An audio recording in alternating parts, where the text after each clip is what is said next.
begini ya. Jadi, hukum publik itu hukum yang mengatur hubungan antara negara dengan warganya, ya. Sementara hukum private itu hukum yang mengatur hubungan antara individu dengan individu atau badan hukum swasta. Nah, contoh ya, itu subjek hukumnya. Kemudian relasi hukumnya itu yakni vertikal. Ini kalau hukum publik, negara memiliki kedudukan yang lebih tinggi untuk mengatur dan memaksa. Sementara di hukum private itu horizontal, yakni para pihak yang memiliki kedudukan yang sejajar dan setara. Nah, di dalam azas hukum KUH Perdata itu disebutkan bahwasanya fakta sunt servanda. Ketika dua orang berikrar, maka itu menjadi undang-undang sah demi hukum. Nah, itu hukum private. Nah, kemudian tujuan dari hukum publik itu yakni dia melindungi kepentingan umum, ya, dan juga ketertiban masyarakat.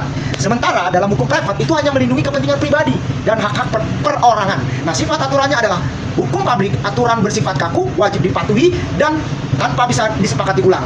Sementara hukum private itu aturannya bersifat melengkapi, didasarkan pada kesepakatan dan kebebasan para pihak. Nah, dalam penegakan hukumnya, hukum publik itu dijalankan oleh aparat penegak hukum atau instansi terkait seperti jaksa atau kepolisian. Sementara di dalam hukum private, penegakan hukumnya diinisiasi oleh individu, antar individu itu sendiri, oleh pihak yang merasa dirugikan melalui gugatan KUH Perdata di pengadilan. Dan kemudian dalam aspek sanksinya, untuk hukum publik itu berupa hukuman penjara, kurungan badan, denda untuk negara dan atau sanksi administratif. Sementara di dalam hukum private itu berupa ganti rugi, pembatalan perjanjian atau pemulihan keadaan semula, yakni restitutio in integrum.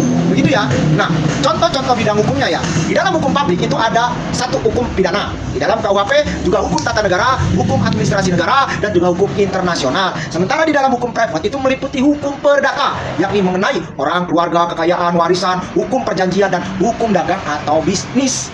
Terima kasih. Salam penegakan hukum, justice for all.